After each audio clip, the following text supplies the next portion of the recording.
अस्सलाम वालेकुम व्यूअर्स, मैं हूं समीना पाशा। व्यूअर्स, आज जब आपसे बात कर रही हूं तो सच कहूं तो मेरे जहन में कुछ नहीं है। मुझे कुछ समझ नहीं आ रहा कि मैं क्या कहूं और क्या ना कहूं। जो देख रही हूं, जो महसूस करती हूं, जो कहना चाहती हूं, अगर कहूं तो ये खौफ भी है कि दोबारा कुछ कहने के काबिल भी रहूंगी या नहीं। क्योंकि सच्ची बात है, जो कहना चाहते हैं, जो देख रहे हैं, जो महसूस कर रहे हैं, अगर सच बोल रहे हैं तो अब खौफ भी आता है। और खौफ इस चीज़ का आता है कि हम उतने शायद बहादुर ना हो जितने हमारे बहुत से साथी बहादुर हैं। हम कमज़ोर लोग हैं। अपनी बात करूं तो मेरे 4 बच्चे हैं। जो सबसे छोटी मेरी बच्ची है वो 2 साल की है, और जो बड़ी बच्ची भी है वो 9 साल की है, और बाकी भी दोनों बीच में ही, कोई 6 साल का और एक 5 साल का।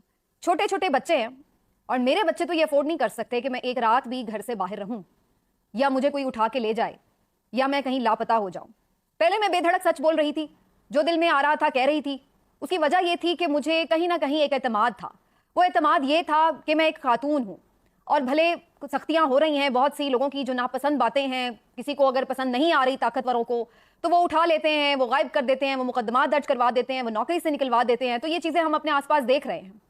लेकिन एक जो मेरे जहन में कहीं पीछे एज था वो ये था कि मैं एक खातून हूँ, तो ख़वातीन की तरफ तो इस तरह नहीं होता ना। ये इस्लाम के नाम पर बना मुल्क है, ये जमहूरी मुल्क है, यहाँ पर अदालतें भी मौजूद हैं, और मैं तो कोई ऐसी गैर कानूनी काम में मुलविस नहीं हूँ।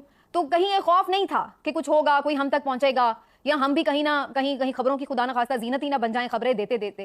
क्योंकि माइंड में यही था कि खातून है तो कोई हाथ नहीं लगाएगा, अगर कोई ज़्यादा से ज़्यादा होगा भी मामला तो कोई नौकरी पे बात आ जाएगी। वैसे तो नौकरी की भी बड़ी ज़रूरत है, जो सीधी बात है। कोई अमीर कबीर है नहीं, किराए के घर में रहते हैं, और मैं और मेरे हस्बैंड मिल के नौकरी करते हैं और अपना घर चलाते हैं। तो कोई एक होता है ना कि आप बड़े कोई जद्दी पुश्ती अमीर है तो जी कोई फ़र्क नहीं पड़ता, नौकरी चली भी जाए। तो ऐसा मामला तो है नहीं। नौकरी की भी ज़रूरत है, और फिर अपने घर में अपने बच्चों के ऊपर होने की भी ज़रूरत है, क्योंकि बच्चे डिपेंडेंट हैं, बच्चे बहुत छोटे हैं। 1-2 घंटे लेट हो जाऊं तो परेशान हो जाते हैं, सोचते हैं कि मामा क्यों नहीं आ रही हैं, फ़ोन करते हैं, पूछते हैं। वो एक रात भी नहीं रह सकते।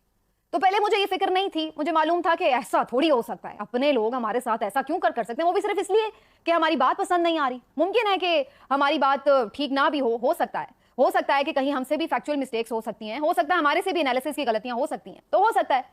लेकिन इसका मतलब ये तो नहीं कि हम कोई रियासत दुश्मन हैं, इसका मतलब ये तो नहीं कि हमें कोई उठा ही ले जाएगा। लेकिन अब मेरी ये गलतफहमी, ये खुशफहमी दूर हो चुकी है।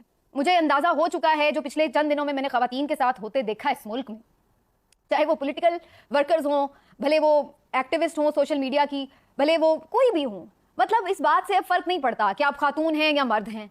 इस बात से भी फ़र्क नहीं पड़ता कि आप कह क्या रहे हैं, आप सच कह रहे हैं या झूठ कह रहे हैं। इस बात से भी फ़र्क नहीं पड़ता कि वो कानूनी तौर पर जुर्म है या नहीं है जो आपका कहना है। और इस बात से भी फ़र्क नहीं पड़ता कि अदालत उसके ऊपर आपको पहले से ही कोई ज़मानत दे चुकी है या नहीं दे चुकी है। तो अब किसी बात से कोई फ़र्क नहीं पड़ता। तो मैं एक जंगल में रह रही हूँ, तो मुझे नहीं मालूम है कि मैं अगली दफ़ा आपसे इस फोरम से बात कर रही होंगी या नहीं कर रही होंगी। तो मेरे जहन में ये खौफ है, और मुझे अपने घर में सेफ्टी से पहुँचना है, और मैं चाहती हूँ कि मैं नौकरी भी करती रहूँ। लेकिन ये एक जंगल में मैं रह रही हूँ, और मेरे जहन में अब खौफ है। अब मुझे कोई खुशफहमी नहीं है, और मैं नहीं चाहती कि कोई गैर महरम मुझे पकड़ता हुआ, घसीटता हुआ वैन में डाल रहा और मैं चीख रही हूँ, और मेरे बच्चे मेरी शक्ल देखने के लिए तरस रहे हों, और मेरे शौहर मुझे ढूंढते फिर रहे हों कि पता नहीं कौन से थाने में है। मैंने कभी ज़िंदगी में थाने की अंदर से शक्ल नहीं देखी है, और ना मैं देखना चाहती हूँ।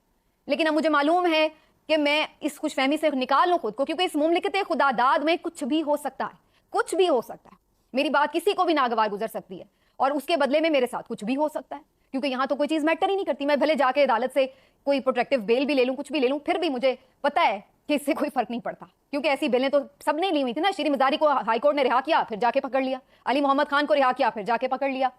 वो सनम जावेद खान, तैयबा राजा, न जाने कौन कौन सी खवातीन पीटीआई की, मलाइका बुखारी, सबको पकड़ लिया, पकड़ के अंदर डाल दिया। यास्मीन राशिद साहिबा को, मतलब वो लेडी जो 70 साल जिसकी उम्र है, ये पंजाब पुलिस वाले पता नहीं न जाने कितने खुद उनके हाथों में पैदा हुए होंगे, गायनेकोलॉजिस्ट हैं वो।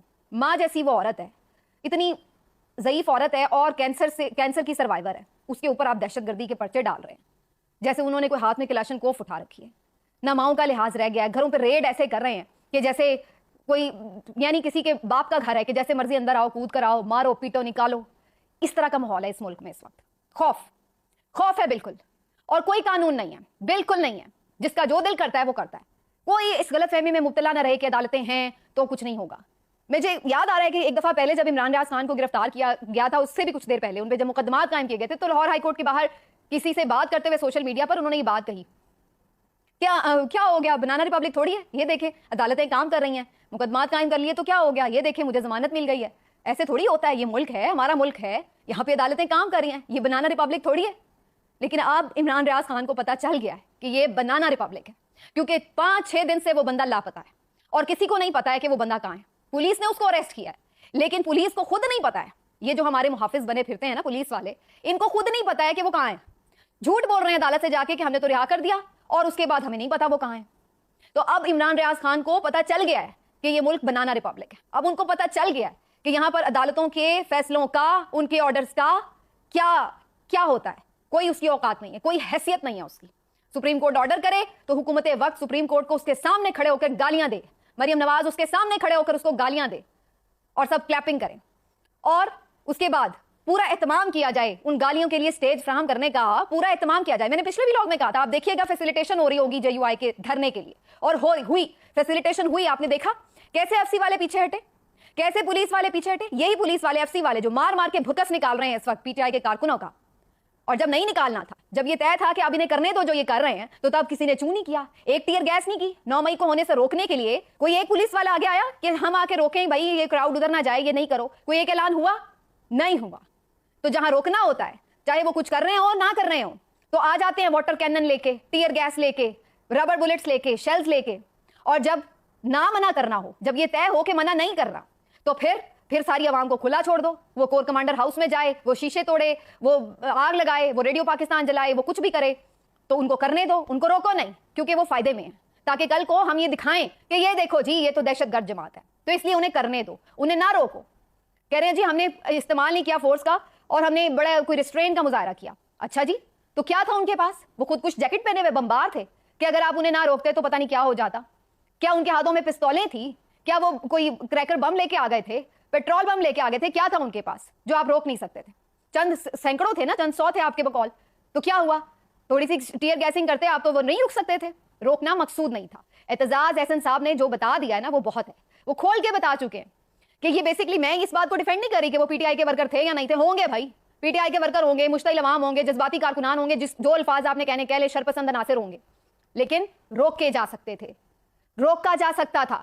اگر 25 مئی کا لانگ مارچ روکا جا سکتا تھا تو کور کمانڈر ہاؤس بھی جلنے سے روکا جا سکتا تھا. اگر زمان پارک میں اس دن جا کے اتنی شیلنگ اور سب کچھ ہو سکتا تھا تو پھر 9 مئی بھی روکا جا سکتا تھا. لیکن روکنا نہیں تھا, نہیں روکنا تھا. یہی طے تھا کہ روکنا نہیں ہے, کرنے دو. اسی کی آڑ میں پھر بعد میں وہ کچھ کریں گے کہ جو اس وقت آپ دیکھ رہے ہیں. اور اس کے بعد ابھی تک بھی یہی بات ہے کہ ان سوالوں کے جواب کوئی نہیں دے گا. اب کہہ رہے ہیں جی آرمی ایکٹ کے تحت دہشت گردی کے مقدمات ہوں گے, آرمی ایکٹ کے تحت سویلینز پر آپ لگائیں گے دہشت گردی کے مقدمے. بالکل ٹھیک ہے, لگائیں, لا ایسا کہتا ہے. لیکن لا میں کیوں بتا رہی ہوں, لا کا تو حیثیت ہی کوئی نہیں ہے نا, وجود ہی کوئی نہیں ہے. ساری PTI لیڈرشپ کو آپ نے اندر بند کر دیا ہے, ضمانتیں ہوتی ہیں پھر بند کر دیتے ہیں. وہ فواد چودھری دوڑ لگا کے واپس بیچارے پہنچتے ہیں ہائی کورٹ میں, تو اس کے بعد جا کے کہتے ہیں, ان کا مذاق اڑایا جاتا ہے کہ یہ دوڑیں. تجزیہ کار, یہ نام نہاد جمہوریت کے تجزیہ کار, یہ آ کر ہمیں بھاشن دیتے ہیں اور کہتے ہیں کہ جی دیکھیں انقلاب میں تو ایسا ہی ہوتا ہے. ہاں جی بھائی, قربانیاں تو دینی پڑتی ہیں. عامر میر صاحب فرما رہے تھے آ کے کہ سب گرفتار ہوتے ہیں, تو یہ تو ہوتا ہی ہے. یعنی یہ ہوتا ہے, یہ بڑی اچھی بات ہے, یہ ہوتے رہنا چاہیے. کوئی قانون کی بات نہ کرے, کوئی انصاف کی بات نہ کرے.